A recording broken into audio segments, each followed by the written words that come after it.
एक गांव में हरिया नाम का एक आदमी रहता था। वो गांव के बाहर एक टूटी फूटी सी झोपड़ी में अपने बच्चों और पत्नी के साथ रहता था। हरिया के पास कोई कामकाज करने को नहीं था, इसलिए उसे और उसकी पत्नी को भीख मांगकर अपने बच्चों का पेट पालना पड़ता था। हरिया की पत्नी माँ दुर्गा की बहुत बड़ी भक्त थी। वो हर दिन माँ दुर्गा की पूजा अर्चना किया करती थी। ऐसे ही एक दिन वो दोनों एक मंदिर के बाहर बैठकर भीख मांग रहे थे। भगवान के नाम पर कुछ दे दो भाई, भगवान तुम्हारा भला करेगा। हमारी मदद करो, हमारे दो छोटे छोटे बच्चे हैं जो घर पर भूखे हैं और हमारा इंतजार कर रहे हैं। कुछ मदद करो, गरीब की मदद कर दो, आपको दुआ लगेगी। तभी एक औरत उनको 10 रुपए देकर वहाँ से चली जाती है और ऐसे ही पूरे दिन वो दोनों पति पत्नी भीख मांगते रहते हैं, पर 10 रुपए के अलावा उन्हें कोई कुछ नहीं देता। बेचारे दोनों निराश होकर घर लौटते हैं तो उनके दोनों बच्चे उन्हें आस भरी नजरों से पूछते हैं, माँ कुछ खाने को लाई? आप बहुत तेज भूख लग रही है माँ, हम कब से आपका इंतजार कर रहे हैं। नहीं बेटी, कहीं से भी इतने पैसे नहीं मिले कि हम तुम्हारे लिए खाना ला पाते। 10 रुपए की कमाई हुई है, उसमें क्या आता। हे माता रानी, इतने बुरे दिन दिखाने से तो अच्छा आप हमें मार ही दो। कितना बदनसीब बाप हूँ मैं, अपने बच्चों को एक समय का भरपेट भोजन भी नहीं करा सकता। हरिया का पूरा परिवार ऐसे ही भूखा सो जाता है। हरिया के आंगन में एक पेड़ खड़ा था जिसे वो हर दिन पानी दिया करता था। उसी के नीचे माँ दुर्गा की एक छोटी सी मूर्ति भी रखी हुई थी और ऐसे ही भीख मांगने के लिए चला गया। पर आज भी उन दोनों पति पत्नी को कुछ नहीं मिला। आज भी किसी ने कुछ नहीं दिया। अब हम अपने बच्चों को क्या खिलाएंगे जी, वो तो बहुत छोटे हैं, वो भूखे कैसे रह पाएंगे। अंजू, मैं सोच रहा हूँ इस हर दिन की घुट घुट की जिंदगी जीने से तो एक बार ही मर जाना अच्छा है। मैं अपने बच्चों को भूख से तड़पते हुए नहीं देख सकता। हरिया पूरी तरह हार चुका था, उसका मनोबल टूट चुका था। आज रात को जब दोनों घर लौटे तो बच्चे बाहर पेड़ के नीचे पड़े हुए थे। क्या हुआ बच्चों, तुम बाहर क्यों बैठे हुए हो? बाबा, पीहू खेलते खेलते अचानक से चक्कर खाकर गिर गई। मैं कब से इसे उठाने की कोशिश कर रहा हूँ पर ये उठ ही नहीं रही है।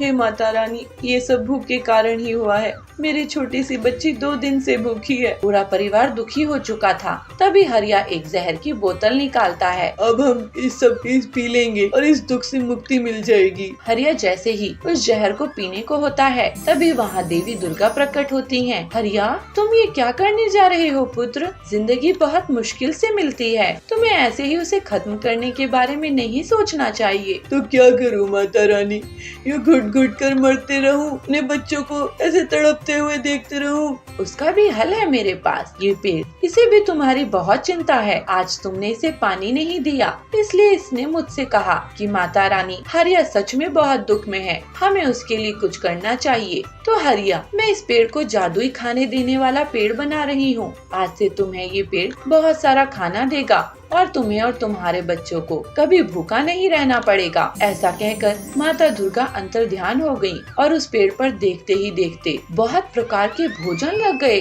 जो एक एक करके नीचे गिरने लगे। देखो बच्चों, देखो कितने प्रकार का भोजन आया है तुम्हारे लिए, पेट भर के खाओ। सभी ने आज पहली बार इतना स्वादिष्ट और पेट भर के भोजन खाया। हमें इस जादुई पेड़ के खाने से एक ढाबा खोलना चाहिए ताकि हम कुछ पैसे भी कमा सकें। हाँ जी, बढ़िया आइडिया है। अब दोनों ने उस जादुई खाने के पेड़ से खाना लेकर लोगों को बेचना शुरू कर दिया। खाना बहुत ही सस्ता और स्वादिष्ट था, इसलिए सभी उनका खाना खाने आते थे और इस तरह उस जादुई पेड़ के खाने की मदद से उन्हें ना तो खाने और ना पैसों की कमी रही। अब उनके पास ऐशो आराम की हर चीज थी। एक पहाड़ी जंगल में पीलू चिड़िया अपनी माँ बबली के साथ रहा करती थी। वे दोनों माँ बेटी अपने बगीचे में फूल उगाती और उन्हें बाजार में बेचा करती थी। उससे जो भी आमदनी होती उससे वो लोग अपने घर का खर्च चलाया करती थी। एक सुबह बबली के घर कड़कनाथ आता है। बबली, ओ बबली। बबली कहती है, जी मुखिया जी, आप हमारे घर आए, बताइए क्या आदेश है? अरे बबली, आदेश नहीं है, खुशखबरी है। 2 दिनों बाद मेरी बेटी की सगाई है। तू मेरे घर फूल भिजवा देना, गुलाब और चमेली और जो भी अच्छे फूल हो वो तू मेरे घर भिजवा देना। बबली कहती है, ये तो बहुत अच्छी खुशखबरी की बात है मुखिया जी, लेकिन कुछ पैसे आप एडवांस दे देते। इस पर कड़कनाथ गुस्सा हो जाता है और बबली को धमकी देता है। एडवांस? किस बात का एडवांस? तू भूल गई क्या? मैं यहाँ का मुखिया हूँ। अगर मैं अपने में आ जाऊं तो तेरी दुकान बंद करवा दूंगा। मेरे हिसाब किताब में तेरे बहुत पैसे रुके हुए हैं। बबली कहती है, गलती हो गई मुखिया जी, मुझे माफ कर दीजिए। इस तरह से मुखिया धमकी देकर वहाँ से चला जाता है। पीलू अपनी माँ से कहती है, ये क्या माँ, आप उस मुखिया से क्यों डर गई? हम अपनी मेहनत के ही पैसे उससे मांग रहे थे, ऊपर से वो हमें धमका कर चला गया। जाने दे बेटी, तेरे पिताजी ने इससे कभी उधार लिए थे, हम उस उधार को अभी तक चुका नहीं पाए हैं। बल्कि मैं तो सोच रही हूँ इसके ऑर्डर के बाद मैं फूलों का धंधा ही बंद कर दूं। पीलू कहती है, लेकिन माँ, अगर हम फूल नहीं उगाएंगे और उसे नहीं बेचेंगे तो घर कैसे चलेगा? बबली, तो क्या करूँ बेटी, मुझे तो कोई दूसरा उपाय भी नहीं सूझ रहा है। चल इन बातों को छोड़, चल अब चलकर फूलों को तोड़ते हैं और बाजार में बेचने के लिए चलते हैं। दोनों माँ बेटी अपनी मेहनत से फूल उगाती थी और बाजार में बेचकर आती थी। इस तरह से कुछ दिन बीत जाते हैं। ऐसे ही एक दिन हरिया काका बबली की दुकान पर आते हैं और कहते हैं, बबली, तुम्हारा आजकल फूलों का व्यापार कैसा चल रहा है? लोग बाग खरीदारी कर रहे हैं कि नहीं? ये देखो, मैं फूलों की नई प्रजाति के बीज लेकर आया हूँ। इनकी खुशबू बहुत अच्छी होती है। इन बीजों को अपने बगीचे में एक बार डाल के तो देखो। ये फूल अगर तुम बेचने लगोगी तो तुम्हारी आमदनी दोगुनी हो जाएगी। एक बार इन्हें लगा कर देखो। लेकिन हाँ, ये बीज थोड़े महंगे जरूर हैं। बबली, नहीं हरिया काका, मैं ये बीज नहीं लगा पाऊंगी। अब तो मेरा फूलों के व्यापार से मन ही उड़ गया है। क्या आपके पास सब्जियों के बीज हैं? हाँ, मेरे पास सब्जियों के भी बीज हैं। ये देखो, आलू, प्याज, बैंगन, भिंडी, करेला। तुम्हें क्या चाहिए ये बताओ। पीलू कहती है, काका, आप हमें प्याज के बीज दे दीजिए, हम प्याज की खेती किया करेंगे। ये ले पीलू, ये हैं प्याज के बीज। ये नए किस्म के हैं, इसमें बहुत जल्दी प्याज उगाते हैं। फिर पीलू के कहने पर बबली प्याज के बीज खरीद लेती है। अपने बगीचे में बबली पीलू से कहती है, बेटी, तूने प्याज के बीज लेकर बहुत अच्छा करी, क्योंकि ये हर सीजन में हर कोई खाता ही है। पीलू कहती है, हाँ माँ, प्याज सेहत के लिए भी अच्छा होता है।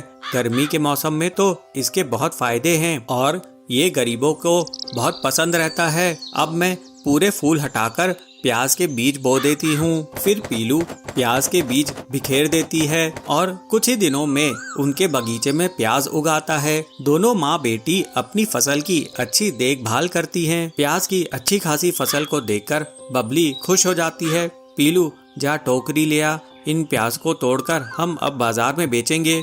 फिर वे लोग प्याज को बाजार में बेचने के लिए ले जाते हैं। प्याज ले लो, प्याज, ताजे ताजे प्याज। फिर पक्षी उनके यहाँ से प्याज लेने लगते हैं। थोड़े दिनों बाद एक चिड़ा उनके दुकान पर आता है। अरे बहन, तुमने तो लाजवाब प्याज दिए थे। ऐसे प्याज तो मेरे रेस्टोरेंट में हिट हो गए हैं। अब तो लोग सिर्फ प्याज की ही सब्जी खाते हैं। एक काम करो, मुझे आप एक बोरी प्याज भरकर दे दो। मैं रोज आपसे एक बोरी प्याज लेकर जाया करूंगा।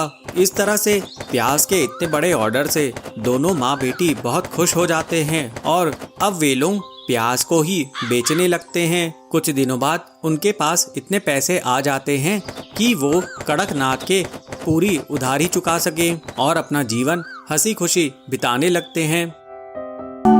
बहुत साल पहले पीलू एक गांव में मुर्गियों का व्यापार करती थी, लेकिन पीलू के पास जो भी मुर्गी होती वो चुपचाप भाग जाती थी। लेकिन उसके पास एक मुर्गी थी जो बहुत सालों में घर के बाहर भी नहीं गई और उसे रोज एक अंडा देती थी। पीलू सोच में पड़ जाती कि वो एक अंडे का क्या करे, क्योंकि एक अंडा तो कोई नहीं खरीदेगा। पीलू सोचती है, अब मैं इस एक अंडे का क्या करूं? मेरे पास तो कोई मुर्गी टिकती ही नहीं है। पता नहीं मुर्गियों को मैं क्यों ना पसंद हूँ। एक ही मुर्गी है जिसको मैं लवली कहती हूँ।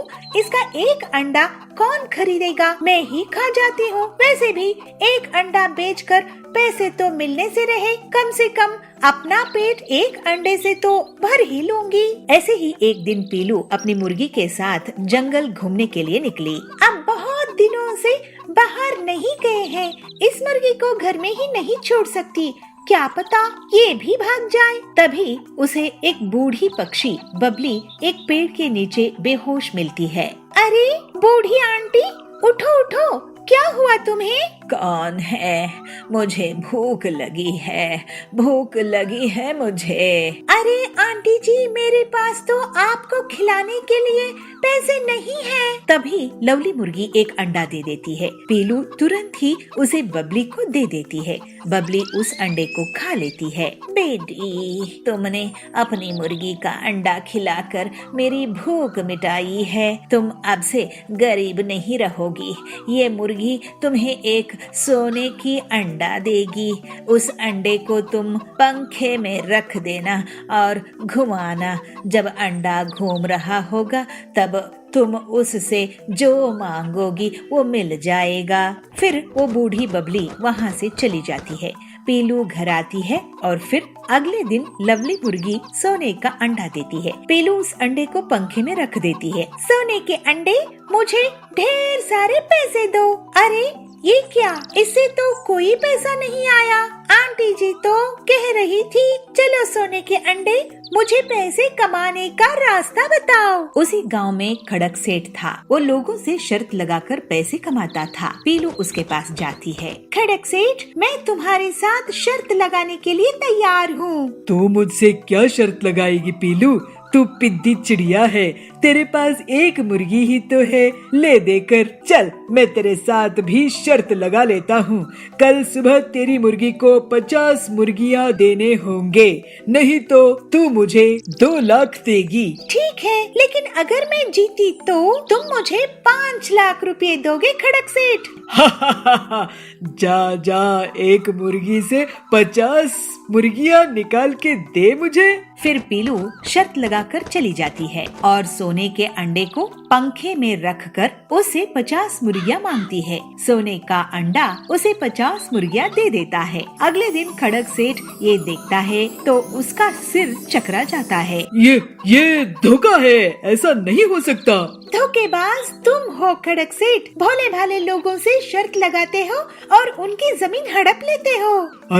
अरे तुम शर्त जीती, मैं हार गया। ये लो 5 लाख रुपए, लेकिन मैं इतनी आसानी से तुम्हें नहीं छोड़ूंगा। चलो मैं एक और शर्त लगाता हूँ। कल सुबह 500 ऑमलेट चाहिए मुझे, नहीं तो तुम मुझे 10 लाख दोगी या मैं तुम्हें 10 लाख दूंगा। मंजूर, लेकिन कल वो सारी चिड़िया रहेंगी जिनकी जमीन तुमने ले रखी है। अगर तुम कल हारे तो तुम उन सब की जमीन के कागजात वापस कर दोगे। जाओ जाओ, पहले 500 ऑमलेट लेकर आओ। फिर पीलू अगले दिन सोने के अंडे से 500 ऑमलेट की इच्छा रखती है और उसमें से 500 ऑमलेट निकल आते हैं। अगले दिन पीलू सभी अन्य पक्षियों के साथ अपने घोंसले में खड़क का इंतजार कर रही थी। क्यों पीलू, शर्त हारने के लिए तैयार हो ना? 10 लाख है कि नहीं तुम्हारे पास? अगर हार गई तो ये सारी चिड़िया तुम्हें पीटेंगी, क्योंकि तुम्हारे कारण इनकी जमीन हमेशा के लिए मेरी हो जाएगी। लेकिन ऐसी शर्त तो मैंने नहीं रखी। तुम वाकई बहुत बड़े धोखेबाज हो। लेकिन मुझे फिक्र नहीं, तुम शर्त हारने वाले हो। ये देखो, ऑमलेट गिन लो, पूरे 500 है। अरे नहीं, मेरा सिर चकरा रहा है, इतने सारे ऑमलेट। वो भागने लगता है, लेकिन सारे पक्षी उसको पकड़कर पीटने लगते हैं और अपनी जमीन के पैसे ले लेते हैं और पीलू को 10 लाख रुपए मिल जाते हैं। इस तरह से पीलू सबकी मदद करके खुशी खुशी रहने लगती है।